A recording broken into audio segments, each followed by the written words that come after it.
அஸ்ஸலாமு அலைக்கும் வரஹ்மத்துல்லாஹி வபரகாத்துஹு. பேரன்பிற்கும் மதிப்பிற்கும் உரிய அல்லாஹ்வின் நல்லடியார்களே, அருமை சகோதர சகோதரிகளே, நம் அனைவரின் மீதும் ஏக இறைவனின் சாந்தியும் சமாதானமும் என்றென்றும் நின்று நிலவட்டுமாக என்று பிரார்த்தித்தவனாக, இன்றைய தினம் தேர்தல் முடிவு வெளியாகி கொண்டிருக்கிறது. இந்த சமயத்தில் நாம் ஒரு விஷயத்தை தெளிவாக புரிந்து கொள்ள வேண்டும். இவர் ஆட்சியை அமைக்க வேண்டும், இவர் ஆட்சியை அமைக்கக்கூடாது என்று ஒவ்வொருவரும் திட்டமிட்டு வாக்குகளை செலுத்தியிருந்தது. இந்த ஆட்சி அதிகாரமானது யார் கைவசம் இருந்து வருகிறது என்பதை சற்று சிந்திக்கும். அல்லாஹ் தனது திருமறையில் கூறுகிறான், நான் நாடியவருக்கு ஆட்சியை அளிக்கிறேன், நான் நாடியவரிடமிருந்து ஆட்சியை பறிக்கிறேன் அப்படின்னு சொல்லிட்டு அல்லாஹ் திருமறையில கூறுவான். அப்போ இதுலேருந்து நம்ம ஒரு விஷயத்தை புரிஞ்சுக்கணும். ஒருவர் நல்லது செய்யக்கூடியவராகவும் இருக்கலாம், ஒருவர் தீமை செய்யக்கூடியவராகவும் இருக்கலாம்.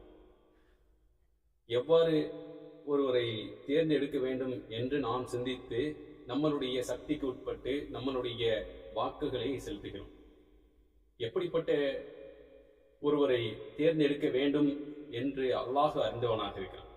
இந்த சமூகத்தில் இந்த நேரத்தில் யார் வர வேண்டும், யார் கையில் ஆட்சியை கொடுக்க வேண்டும் என்று அல்லாஹ் அறிந்தவனாக இருக்கிறான். யார் ஆட்சியை அமைத்தாலும் அது அல்லாஹ்விடம் இருந்து கிடைக்கப்பட்ட ஒரு அதிகாரம். நாம் மக்களுக்கு நல்ல பணிகளை செய்ய வேண்டும் என்று அவர்கள் எண்ண வேண்டும். நாம் யார் கையில் ஆட்சி போனாலும் நம்ம அவர்களை ஏற்றுக்கொள்ள வேண்டும் என்ற ஒரு மனநிலையில் நாம் இருக்க வேண்டும். ஏனென்றால் நம்மளுடைய திட்டங்கள் தெளிவாக இருந்தது. நாம் வாக்களித்தோம். நாம் யாரை எண்ணி வாக்களித்தோமோ அவர் வரவில்லை என்றால் நாம் துவண்டு போக வேண்டிய அவசியம் இல்லை. ஏன்னு கேட்டீங்கன்னாக்கா, ஆட்சி அதிகாரத்தை வழங்கக்கூடியது அல்லாஹுவாக இருக்கான். அவனே ஆட்சியை கொடுக்கிறான், அவனே ஆட்சியை பறிக்கிறான்.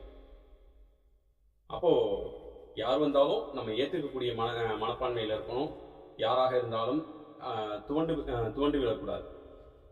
இன்ஷா அல்லாஹ் நல்லாட்சியாக அமைய வேண்டும் என்று பிரார்த்தித்தவனாக, மக்களுக்கு பயன் தரக்கூடிய ஆட்சியாக அமைய வேண்டும் என்று பிரார்த்தித்தவனாக எனது உரையை நிறைவு செய்கிறேன். வாஹிதவான அல்ஹம்துலில்லாஹி ரப்பில் ஆலமீன். அஸ்ஸலாமு அலைக்கும் வரஹ்மத்துல்லாஹி வபரகாத்துஹு.